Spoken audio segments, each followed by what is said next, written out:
Everything in your house gets delivered by truck. Today we're sitting down with Ron Foxcroft. Somebody needs to talk about gridlock.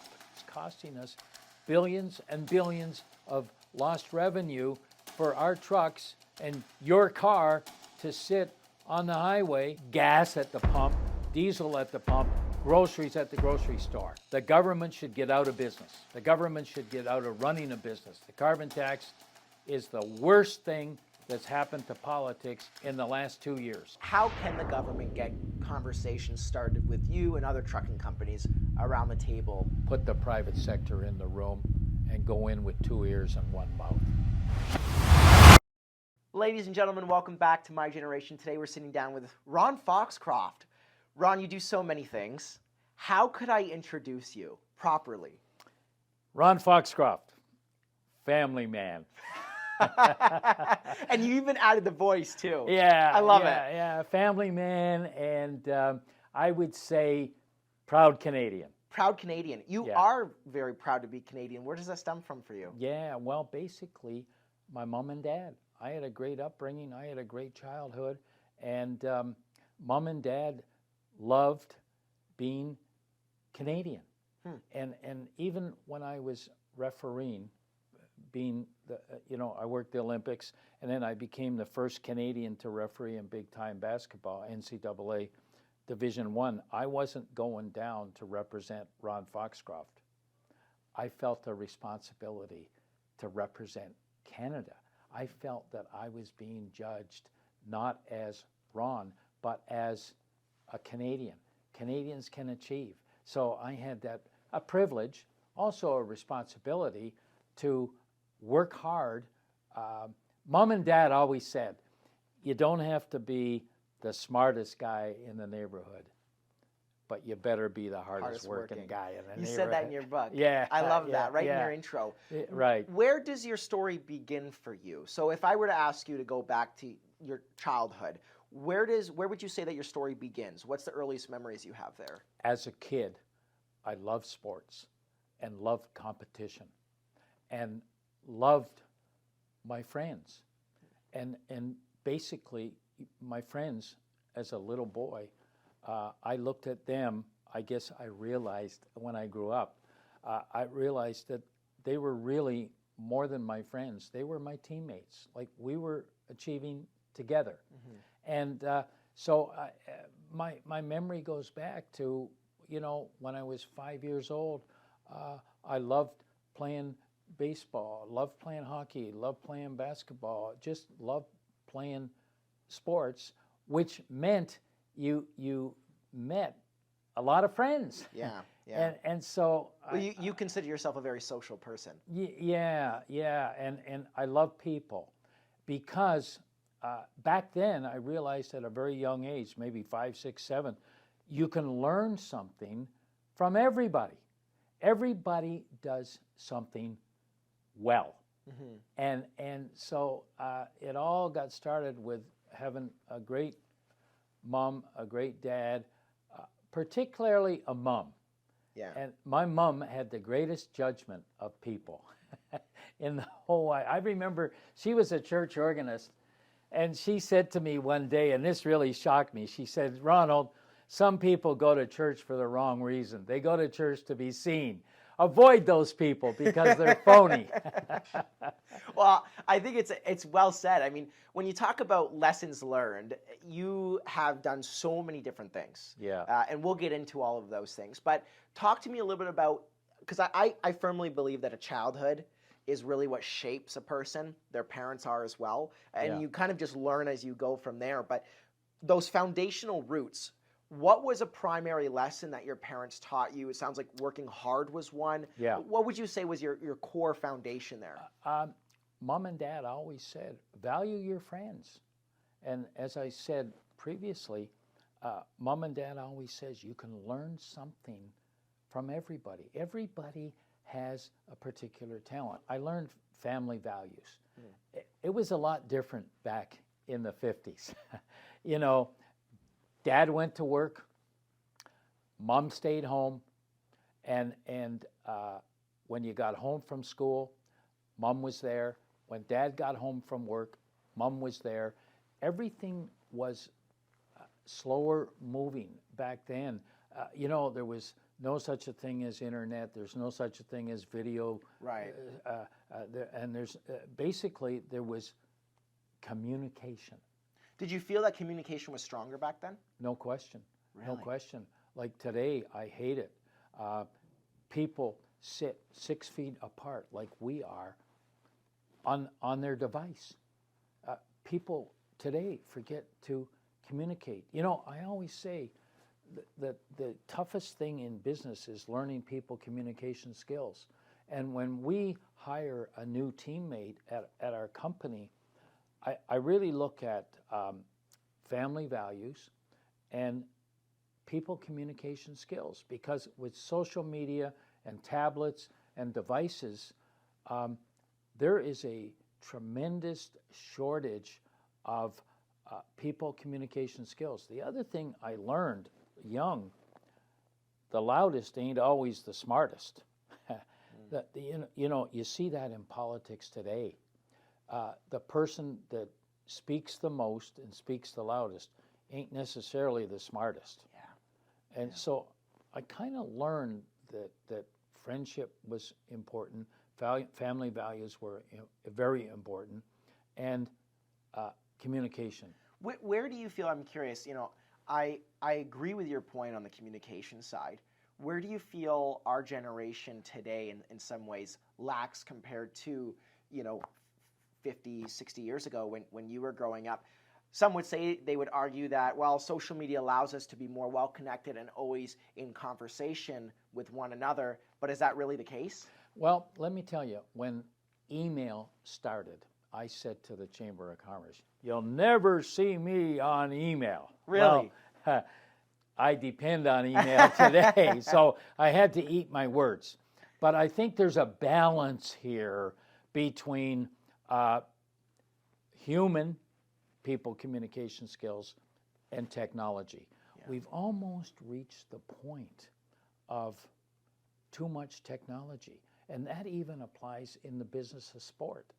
Like it used to be, you played a game of sport, and the referees would make the call, and the correct calls and the incorrect calls would kind of balance out at the end. Now, everything is analyzed. People watch a replay in slow motion. They'll watch it in slow motion in seconds on yeah, social like the referee is on the field or on the court making a call in a millionth of a second at full speed, and we're watching it 7 times over in slow motion, and we still can't get it right. And yet everybody at home is just judging the call completely. Yeah, and 50% of the people disagree with you. So, you know what? Technology is great, and I'm not good at technology. I can do email. I can send, receive, and delete. That's about all I can do. Yeah. I insist that my company are world-class in technology.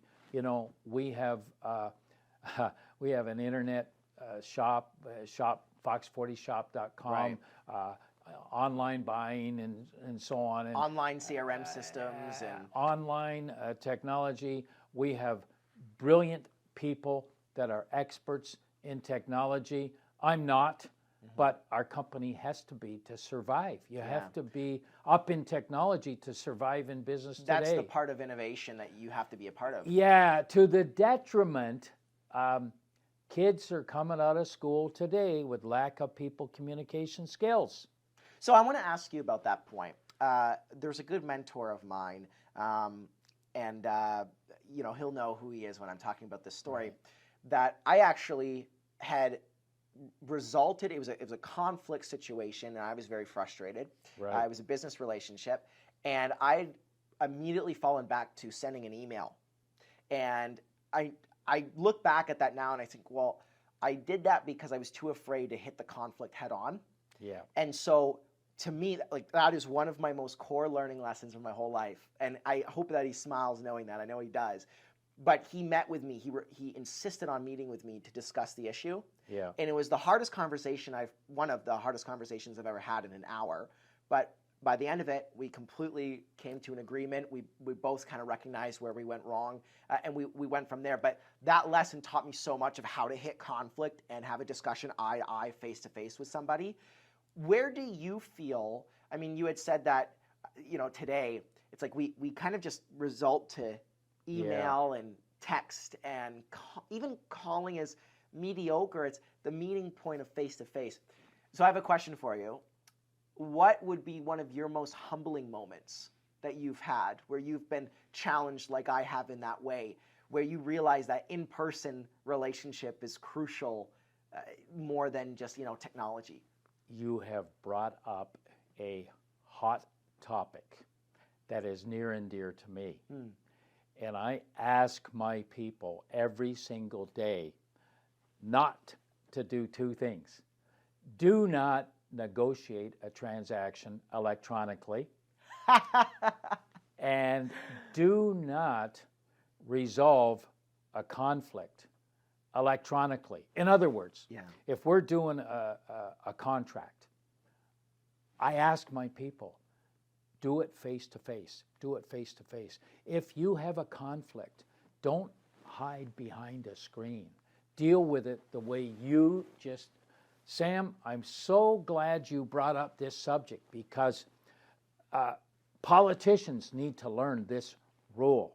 When there's a conflict, please try and resolve it by looking at the person that you're dealing with into their eyes, face to face. If you're negotiating a complicated transaction, don't negotiate it by text, by email, by electronic, by technology. Do it face to face. I learned from the person that built this building, the owner of Colortron.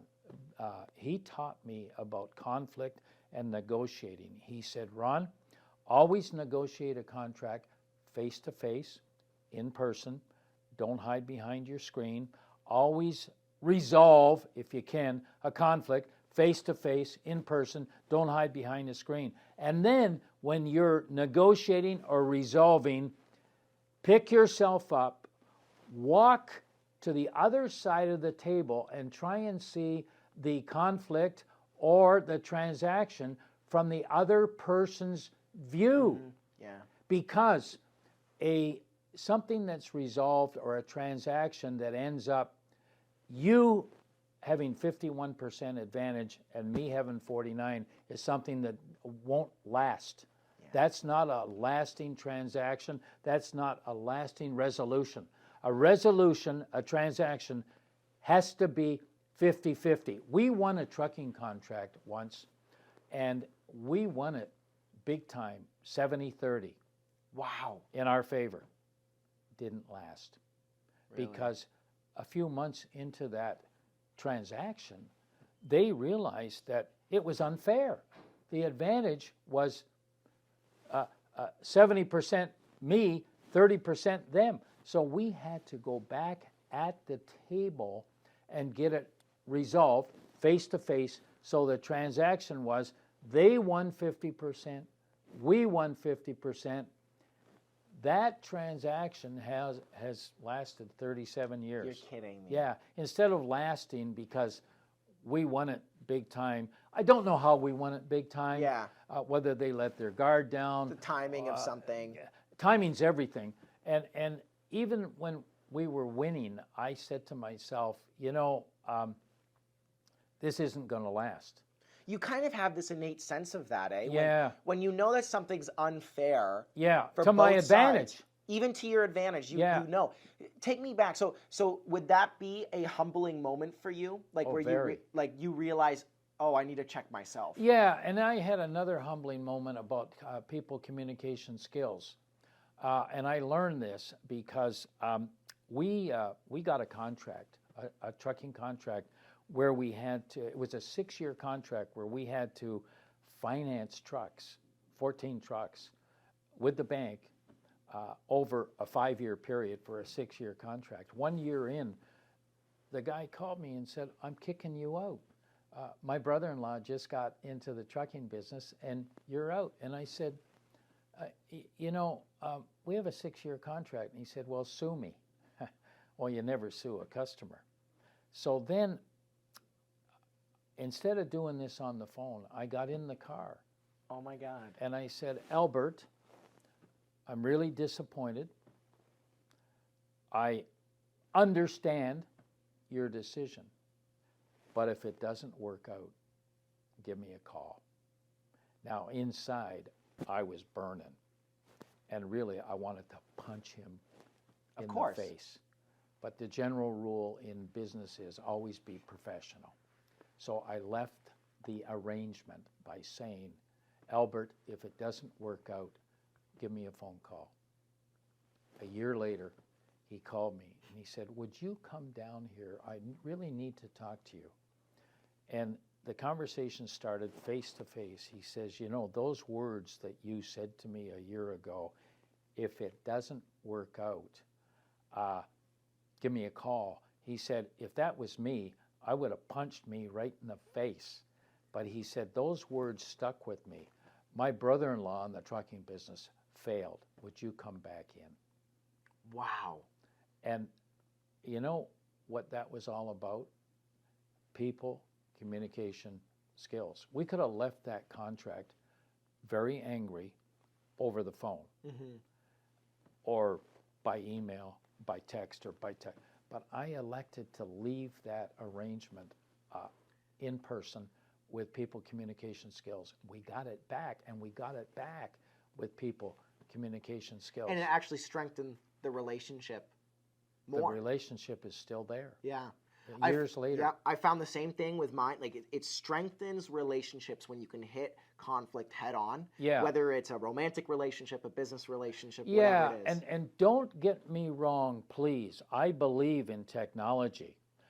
Like I use email to confirm an arrangement. Absolutely. Like if you and I agree on something, we're not going to negotiate that through technology, through email, through text, through whatever.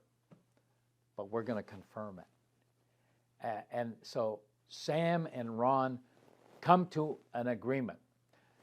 Dear Sam, this is to confirm our agreement as of March 20, 2024, Clarity. per our discussion. Now you got a paper confirmation. That's great technology, and that's great use of technology. Absolutely. The other thing, too, you know what we're getting away from, Sam? Handwritten thank you cards. Like, too often, we'll do something good. Yeah. And I'll get an email, thank you. It's okay. Too easy to delete. Yeah. If I get a handwritten thank you card through Canada Post, I read it, I save it. Yep. It's special. So I can tell that Mayor Diodati got a lot of learning lessons from you, because he actually sent me one when I delivered granola to his office doorstep. Yes. You know, Mayor Diodati is one of my favorite people on the planet, because he's in the world of politics, and he's not a politician. He's a human being with values, with family values, and with a business sense. And quite often, you know, and please, I don't want to leave this interview that, well, Ron Foxcroft opposes all technology. Ron Foxcroft opposes social media. No. But it's a fair balance. Balance is the key word. Yeah. And you take a person like Jim Diodati. Jim Diodati, when something happens that's good or bad, he'll pick up the phone. You know, that's face-to-face is the first form of communication. Second is pick up the phone. Yeah, don't do it through text, email. No. Third, of course, is handwritten communication. And I still use handwritten communication with somebody that I feel that are deserving. Right. But I wanted to ask you this one question, because you talk a lot about this in your book, and for anybody that hasn't read your book, it's actually really easy to read, even for non-readers. It's just 40 straight up topics and lessons that you can learn from. 41 is 41. good. 41 is good because in the office here, my assistant of 27 years came in and said, Ron, we're not in whistles, we're not in trucking, we're not in warehousing, we're not in this, we're not in sporting goods. We are in the business of providing quality customer service. And that's true. Quality customer service, like the Nordstrom's way, is disappearing. You know, it's sad that, you know, department stores, there's less of them, and there's less customer service. Well, people want to feel a sense of attachment to another person. Right. You know, you almost need that person that you can punch a few times. Yeah. And then you hear them. It's the same thing handling conflict. Yeah. One thing that you talked about in your book was hustle. Yeah. And you talked about how you grew up, but I wanted to ask you face to face, like we're having this chat. Yeah. Where do you feel you got your hustle from? And do you feel that that is something that's taught today, or is it just kind of innately in people? You know where I got that? When I got into Fluke, into trucking, I knew that all my competitors started at 7 a.m. and all my warehouse competitors started at 8. And my warehouse competitors, you had to make an appointment to deliver or pick up in the warehouse. And I thought, you know, my trucking competition, trucking is really fierce. And they start at 7. Why don't I start at 5 a.m. and get a jump on the competition? Why don't we get some of our trucks on the road at 2 a.m. and avoid gridlock? Because one of the greatest obstacles in commerce today here in the province of Ontario is gridlock. Everybody is doing a great job promoting public transit and bike lanes. Nobody is doing a job to solve gridlock. Like, it's almost a bad word. It's almost a swear word. And it destroys your shipping times, your deadlines, everything. Yeah. So I learned hustle. My competition starts at 7. I'm going to start at 5, and I'm going to get the trucks on the road at 2. We avoided going to Toronto and gridlock at 2 in the morning because we had some of our customers agree to open at 4 so that we could avoid the long lineups at the shipping dock. Well, and that also shows good customer service, too. Yeah. So I kind of learned that about 40 years ago. Hustle. Work hard, work smart, and hustle. Would you say that your parents taught you that, or was it something that was just innately in you? Because I want to know for other people, you know, do they have to go out and seek how to find out what hustle is, or is it just something that's just built in people? Parents taught me hard work, not so much hustle. I kind of learned hustle. And it just kind of came to me as basically a survival in business. You know, if you work hard, provide customer service, provide a quality product. The other thing that I learned is we make the best whistle in the world. And we've dedicated our life to making it better. Whatever you do, you have a media company, and our friends have a public relations company, and our friends have a filming company. You all have to believe that you're going to go on a journey to be the best in the world. You know, when we came up with the best whistle in the world, my brilliant engineer said to me, Ron, we've just made the best whistle in the world, but you have to dedicate your life to making it better. This is my engineer, I want a promise from you that you will dedicate your life to making it better. So I said, why couldn't we translate that thought into trucking, into warehousing? Now, we'll never be the best trucking company in the world. We'll never be the best warehouse company in the world. But the journey to try to be the best in the world at what you do. For example, Sam, you're in communications business, you're in a public relations business. Starting tomorrow, you should dedicate yourself to trying to be the best in your field in the world, because that's a great journey. Just taking the journey to be the best in the world at what you do. And so many people do that in business. They try to be the best in the world, because back when I started, Fluke took over Fluke. You know, my customers were in Burlington and Oakville and Toronto.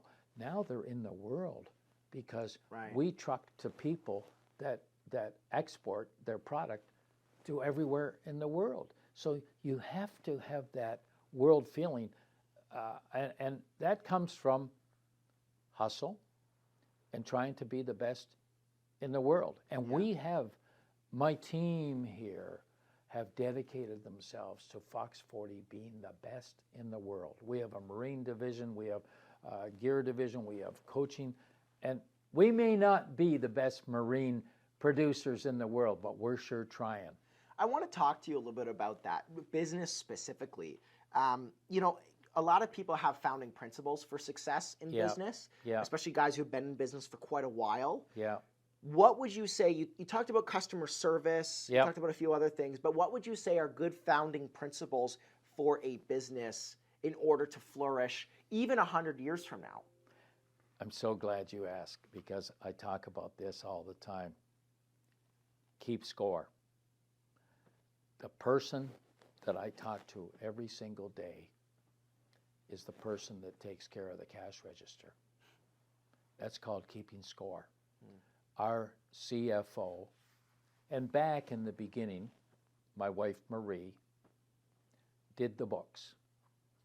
And the first thing you have to do when you're not born wealthy, or you don't win a lottery, or you don't inherit a lot of money, you usually start with you're undercapitalized. Everybody, like I started being undercapitalized, which meant I had to watch the nickels, which meant I had to keep score. So we learned to watch the daily cash every single day. We watched the bank balance every single day.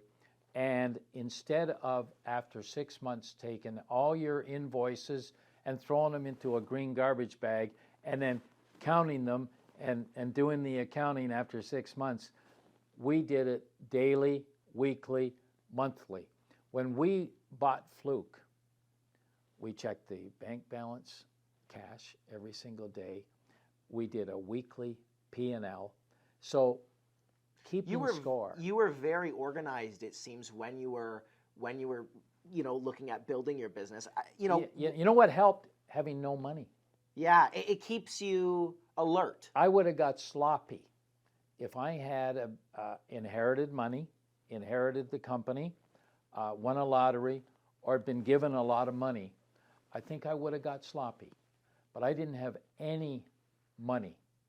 Mom and Dad were great. My dad was a hard worker. My mom was a music teacher and a church organist. We were really comfortable, not wealthy. So, and I said to my dad one day, I said, Dad, you know, I'm a hard worker. What if I get a boss that isn't dedicated to hard work like me? And Dad said, why do you need a boss? So Ron, did your parents push you outside of the spectrum when it comes to, staying inside of the box? Yeah, they really did. That's a really good point, because they knew I hated school. Well, you dropped out when you were 17? Yeah, I dropped out. Well, I sort of negotiated my way out. The principal called me in. I had a little business during school selling the answer to the detention question. Well, I can't believe you negotiated your way out of high school. Yeah. I was selling the answer to the detention question, and I got the answer because the janitor had the key to the Gestetner room. Nobody your age would ever know what a Gestetner is. No idea. Pre-photocopy machines. When photocopy machines, they were invented with a roll. And My salesman that sold me my paper roll for my photocopy machine was John Howard, who ended up starting and founding Vineland Estates Winery. And anyway, the Gestetner room was pre-photocopy machines. And the answer to so the janitor had the key. And I said, listen, if you give me the answer to the detention question, we got 20 kids every Thursday going in there that have to do a multiplication. Let's sell them the answer at $1 and I'll split it with you. And he said yes. Yeah, and it was a great business, cash. So one of your, I mean, it's...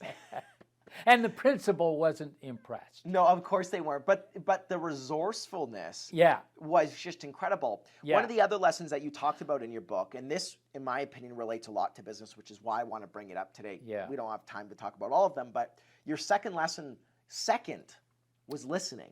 Yeah. And active listening. What role do you feel that plays in just good business in general? Huge.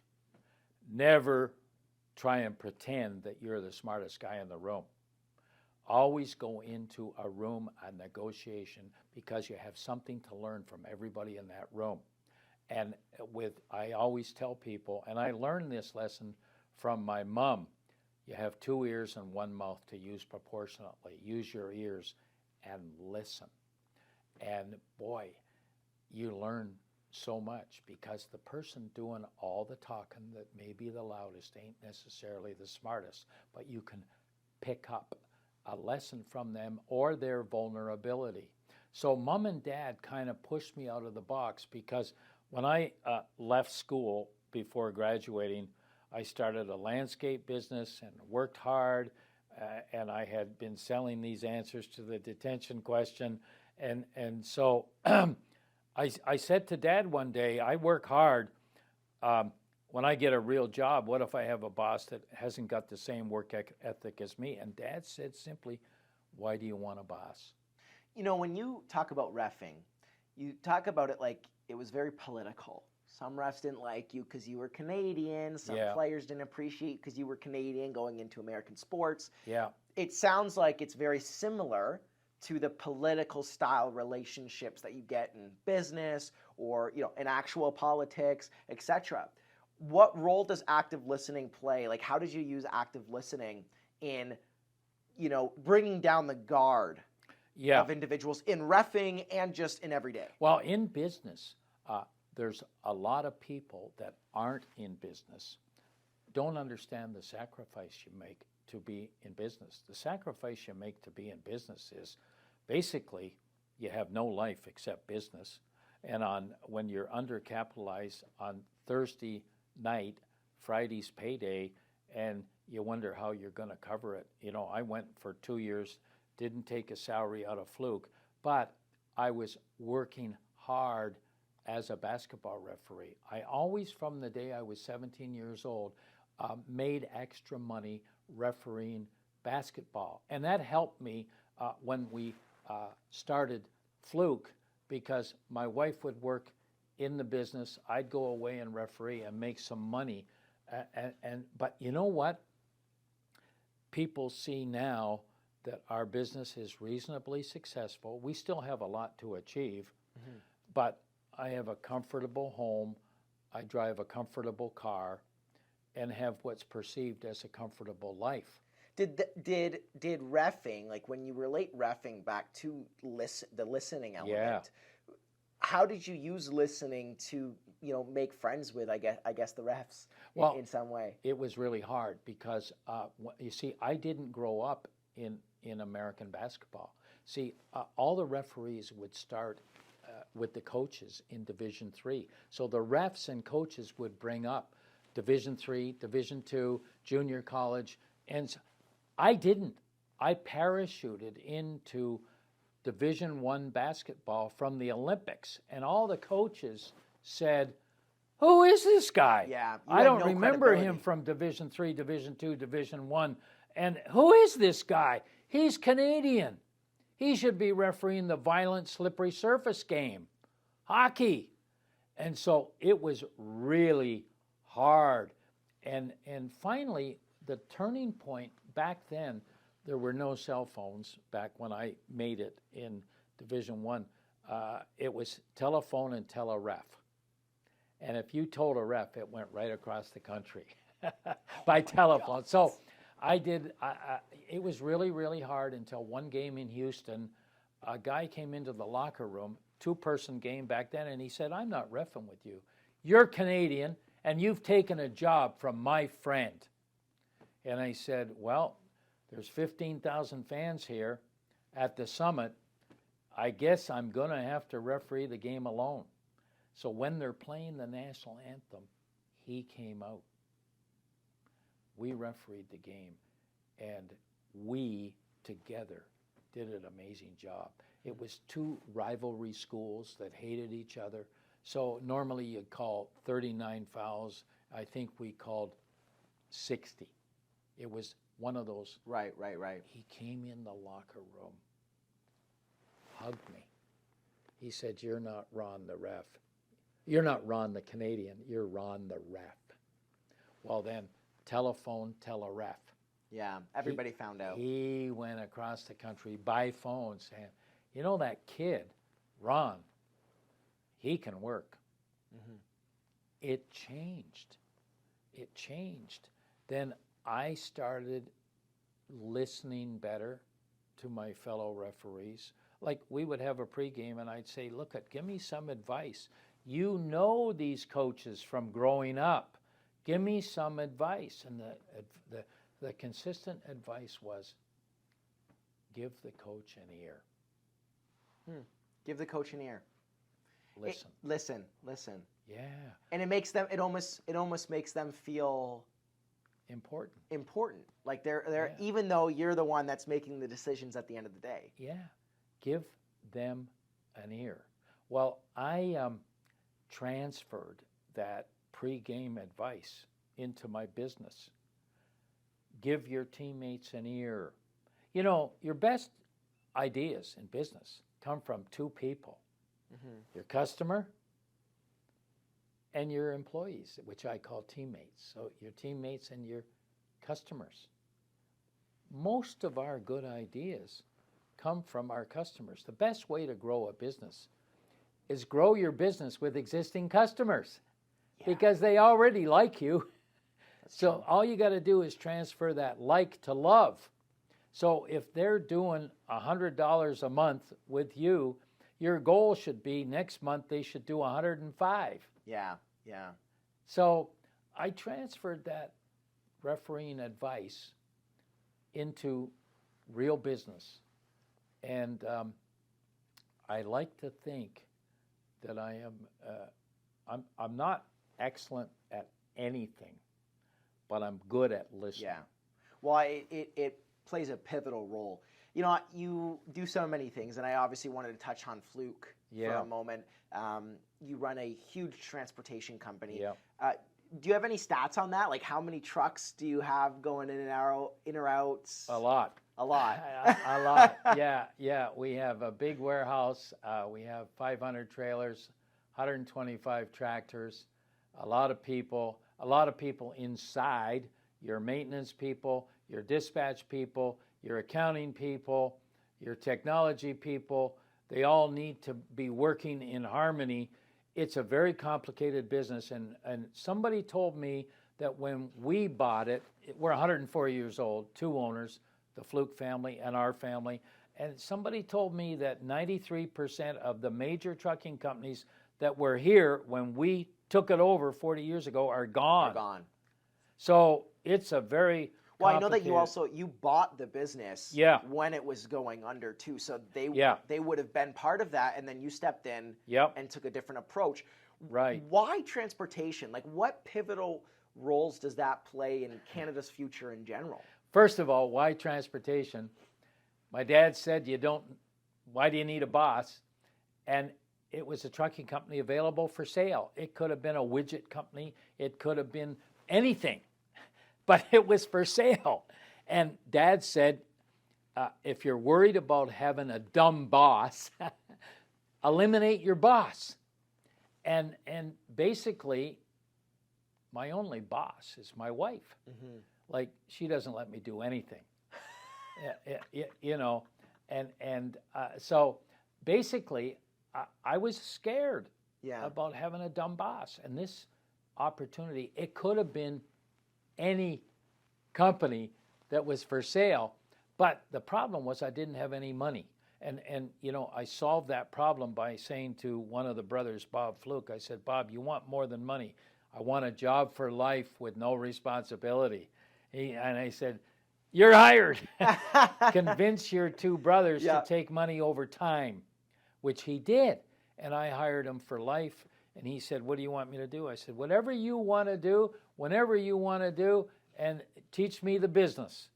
And we went in a car. So because I think a lot of people underestimate transportation Yeah. and what roles it plays in Canada in general. And for my generation listening, Yeah. they certainly don't know enough about it. No. But it is pivotal. It's vital. It's everything in your house except a baby gets delivered by truck, even if it's on an airplane. And I am proudly the chair of the largest cargo overnight express airport in Canada, Hamilton, John C. Munro Hamilton Airport. If it comes in by air, by boat, by rail, God bless them. They're so vital. But it's on a truck. It gets to you by truck. Ultimately, Yeah. it gets off that airplane, off the ship, off the rail. Do you see that changing anytime soon? I mean, how would it even? No, and I'll tell you, our political leaders they need to understand. Somebody needs to talk about gridlock on over-the-road transportation because it's costing us billions and billions of lost revenue for our trucks and your car to sit on the highway. For example, we sit on the highway on a daytime delivery to Toronto and probably lose $400 a truck production sitting in gridlock. Really? And you know, nobody in politics wants to talk about it because, you know, you're against the environment. If you're not riding a bike or on public transit, then you're against the environment. So I was going to ask you, one of the questions I have is, how do you see, or do you see, the relationship between the consumer and their product changing to balance a new and improved way of transportation? Yeah. The problem is the wrong people make the decisions, the political leaders. And really good. Like, there's some political leaders that are in it for the right reason, right? To make the country better, make the province. There's many political leaders in it for the wrong reason, getting reelected and staying on the gravy train. And partisan politics is killing Canada. Partisan politics. For example, Sam's in Party A, I'm in Party B. Sam comes up with a brilliant idea for Canada. I'm in the opposite party. I disagree with Sam. Basically saying, Sam, that's a bad idea. That's a flat out lie. You're disagreeing with Sam because he's in the other party. Yeah. Partisan politics. Whatever happened to 40, 50 years ago when Bill Davis would embrace everybody that had a good idea for the province or for the country, regardless of the color of their stripe, the party that they represented. And you don't see that today. You'll say Party A, well, the sun came up in the morning. Party B, no, it didn't. Now they start a debate. And it gets fueled like a fire with gasoline on social media as well. Yeah. You see people who vote for, my friend voted for the NDP party, his first time ever, because he had seen a TikTok of Jagmeet Singh talking. Yeah. And it's just, you know, no crap on Jagmeet Singh. It's just interesting how off of one TikTok video, you feel you're informed enough to make a sound vote. Yeah, and you know, this coalition between the NDPs and the Liberals is bad for Canada. It's really bad for Canada not what the because people want. the purpose of it is to keep the Liberals in power. That's the wrong reason. The reason should be is that to collaborate to make life better for Canadians. And I'm not being critical of the Liberals or the NDPs or the PCs because I am non-party affiliated. I just want what's good for Canada. So you said, is the gridlock over the road or transportation going to get solved? No, it isn't, because the people that are going to solve it are from the private sector, and they don't have any say. All they do is write big checks by paying 54% income tax. So is it going to be solved? No, it isn't.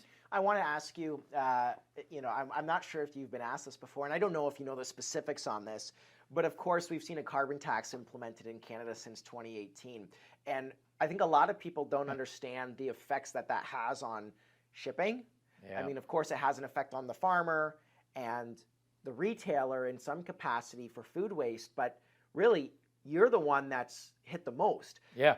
Have you seen the effects of carbon tax on your pricing to consumers, just in general? Number one, where would you rather park your money? In your bank account or the government's bank account? Most likely mine. Right. So the carbon tax is going to the wrong place. The government's bank account. The government should get out of business. The government should get out of running a business. The carbon tax is the worst thing that's happened to politics in the last 2 years, because what it's done is put the price of essentials, gas at the pump, diesel at the pump, groceries at the grocery store. So the bottom line, government, get out of running business. People that run business should come from the private sector. Maybe not perfect. We're not perfect, but we're a lot better than the government. So it's not working. You owning, I'll play devil's advocate here. You owning a trucking company. Yep. If you weren't pressured by the carbon tax to look at greener, more sustainable ways of travel per se, Yep. would you actually, in the next 10 to 20 years, being realistic with yourself, look at more sustainable ways of travel if you weren't being penalized for the travel you're doing now? No question. You would? Yeah. I'm being penalized. We, Canadians, are being penalized by this carbon tax because we have to pass it along. We have to pass it along to the people that can least afford it. So, cut the carbon tax. Let us figure it out to be more sustainable. What would be a good incentive for you to do that and sit down in a room with the other 5 major trucking companies in all of Ontario? Our incentive is reduce our taxes if we can reduce our carbon emissions. So some sort of tax credit dedicated towards for being good people. For you know what, like we are dedicated to carbon zero. We are dedicating to take our industry, our airport, to carbon zero. We're being penalized because nobody is giving the private sector credit. Now, the people that are not committed in the private sector to proper ESG, proper respect to the environment, proper respect to reducing their carbon footprint, they should be penalized. They should be taxed. But if we're displaying real evidence that we're respectful and we're committed to reducing the carbon footprint, we should be recognized by the government.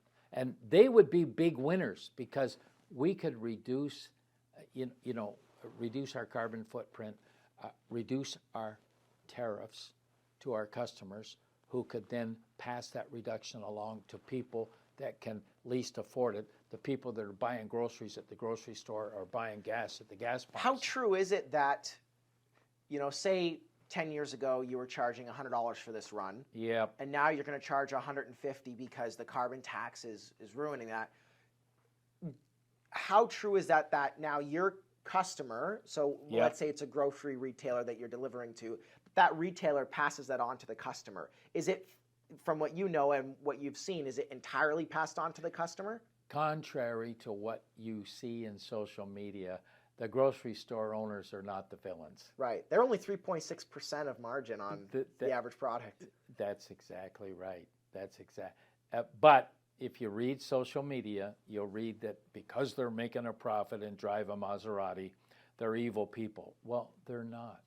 They're not, because you see, my price for delivering to the grocery store went up from 100 to 150 because of the carbon tax, and then to 200 because of gridlock. So who controls the carbon tax? The government at every level. Who controls the gridlock? Who can fix the gridlock? The government at every level. So no, but we are seen because our tariffs go up to put the price of goods up as villains. The grocery store is the villains. No, they're not the villains. They're making 3.6%. And look at the investment you have to run a grocery store. Plus, they're employing people, right, and they're contributing to the economy within their community. Have you noticed in the last 3 to 5 years, trucking companies, including yourself, have naturally increased margin to inflation, or even more significant than that? Trucking companies right now are just, so many are hanging on by the ledge because of these. You see, we're an aging population. Truck drivers are an aging population. People your age, Sam, are not going into the trucking business. They're not. Their goal is not, they want to do something else. They don't want to drive a truck. So we got a labor shortage, aging population, carbon tax, gridlock, increase raw costs like parts, shortage of parts since COVID. I don't see an easy solution in the next 10 years to the cost of living and what's happening in Canada today. It's really a challenge. Mm-hmm. And we haven't got great political leadership. And I mean, we have some great political leaders, but then we have some obstructionists too that look at people in the private sector and in business as being evil. So how can the government get conversations started with you and other trucking companies around the table? Put the private sector in the room and go in with 2 ears and 1 mouth. Mm. Yeah. I love that you said that. Okay, yeah. So get out of the business of running the business, and let us. And I qualified this earlier. We're not perfect. Nobody's perfect. We're a lot better than government at running business. They should look after infrastructure. They should make sure that we are safe, are healthy, have good roads. Be a mediator of some kind. And allow us to be prosperous. The way the country is running. See, when we're prosperous in the private sector, we support the community, we support charities, we support not-for-profits, we invest in HR technology, we invest in real technology. Like, we don't go buying sailboats and sailing around the Caribbean. We're good for the country. Mm-hmm. So allow us to be prosperous. Paying 54% income tax is really gangsters. Like, they're stealing 54% income tax, and they're worse than Jesse James without a mask. So, as we have some time left, I want to talk to you about what the future of Canada and Canadian youth look like. I know that I have your book pulled up here. Net proceeds from the sale of this book are being donated to the Liberty for Youth and City Kids, 2 agencies that do enormous good in our community. I think that's an amazing thing that you've donated the proceeds for this book and continue to do so. And I know that you care a lot about the youth of Canadians. So I want to talk to you a little bit about that. Where do you see, I think education is an important one, right? Where do you see youth education and how has it changed over the last 50 years from what you see today? Do you feel like it's gotten better, worse? Where do you feel it sits? I never give you a problem without a solution. And our schools, our universities, and our community college need to be a part of the solution. We need to have more courses, better courses in the skilled trades. There's a tremendous opportunity. Now, being a student today is a lot different than it was 10 or 15 years ago. There's social media, there's too much technology, there's not enough people communication skills. So almost over information as well. Yeah, over information. But the real problem is we need to, the schools, the universities and community colleges need to direct youth into areas where there's opportunity after school. Number one, skilled trades. Number two, into technology. Number three, into things that make the economy move, like transportation. We're sending kids to university today to take political science, to teach them how to talk, but really not teach them a talent where they can leave school and contribute to the bottom line somewhere in the private sector. So it sounds like resourcefulness in some way, like schools can get students more involved into the workforce. It's almost interesting, we've seen school systems, and I have friends who don't know what job they're going to try to get out of a business degree after they leave university. Right. That shouldn't be the case. No. They should be able to have a job right out of school right away. Right. So that's very interesting that you say that, because I definitely think that, if you're going to pay and go to school, 100% there should be an avenue where you can... Yeah, you go to university, you take accounting, you take engineering, you take a course where there's an opportunity after school for employment. If you go to a community college and take up a skilled trade, you'll get hired tomorrow. But we're sending kids, little darlings, to school to take courses where there's no opportunity. And there's no substance. No, and now it's really more complicated too, because social media is rampant. We've got over technology, and we've got a real problem with mental health. Like, there's so much stress on kids today, A, to go to university, B, to graduate, C, to get employment after graduation, which contributes to stress and mental health.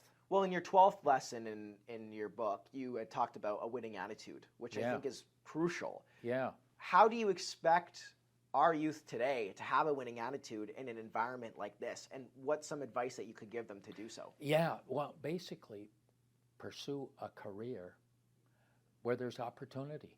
Like, there's still a lot of opportunity in accounting, in law, in medicine, in pharmaceuticals, in the skilled trade.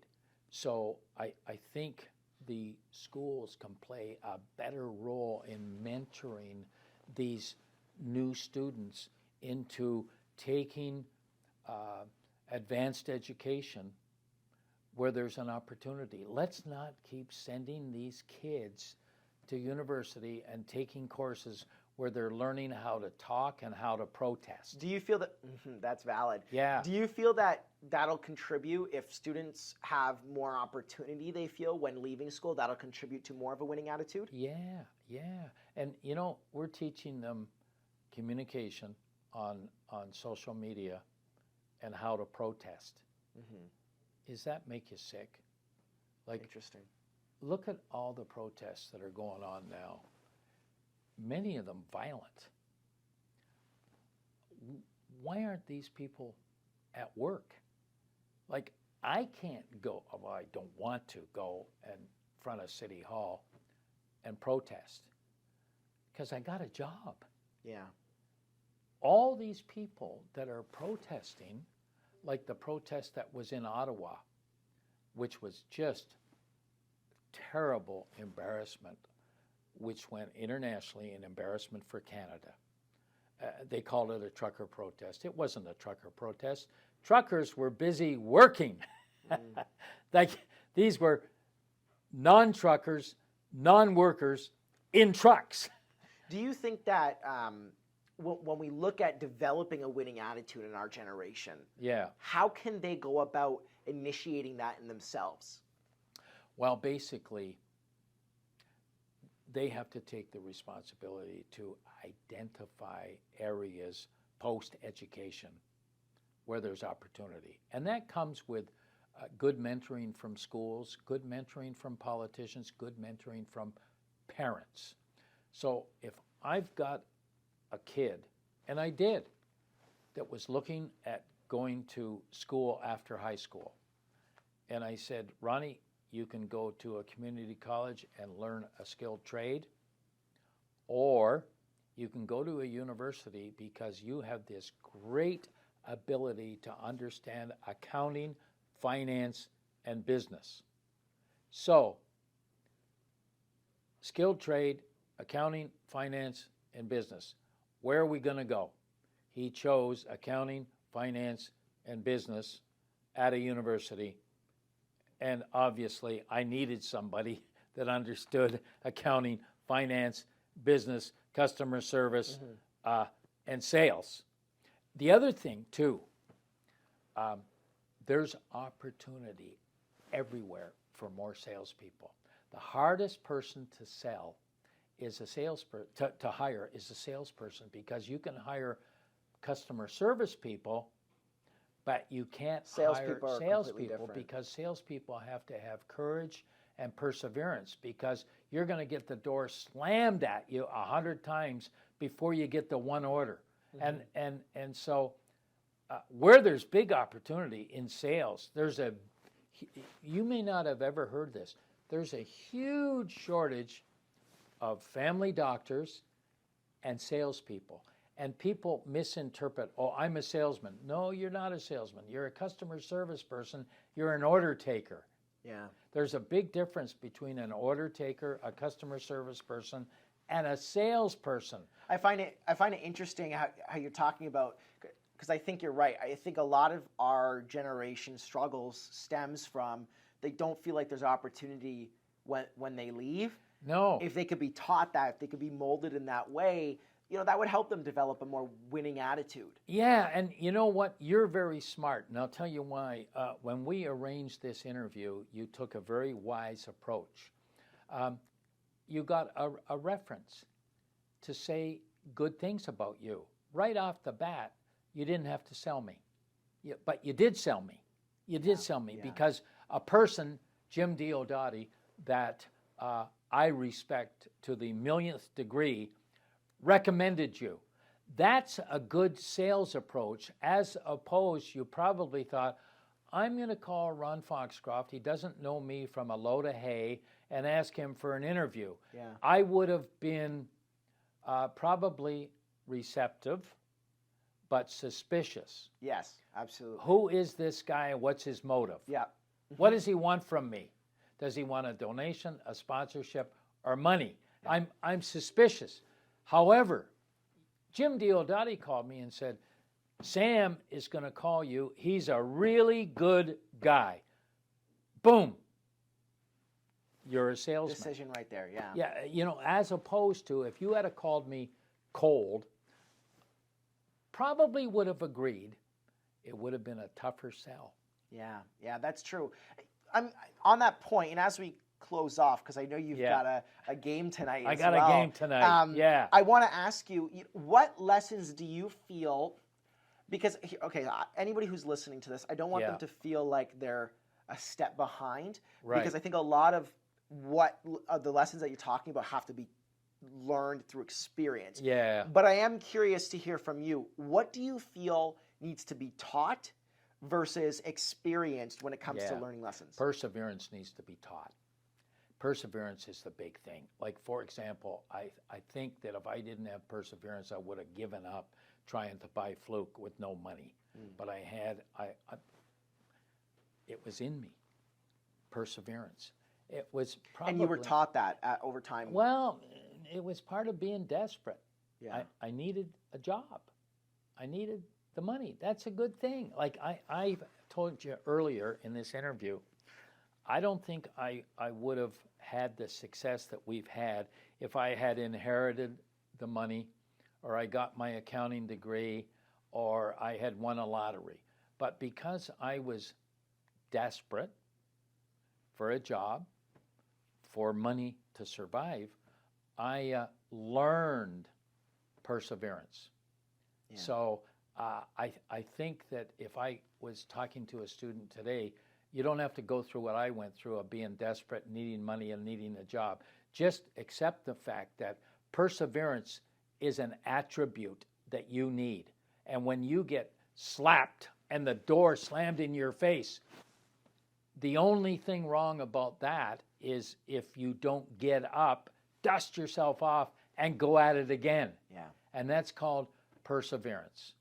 And so that's really the big thing that you have to have inside of you, is to have a winning attitude. You have to have perseverance to understand that when you get knocked down, pick yourself up, dust yourself off, and go at it again. There's nothing wrong with that. I love that. Ron, thank you so much. My for pleasure, joining me. Sam. I appreciate it. And everybody at home, I'm going to leave you with this. Do not simply accept what you are told. Challenge your thinking, engage in differences, and try to listen to new perspectives. Thank you.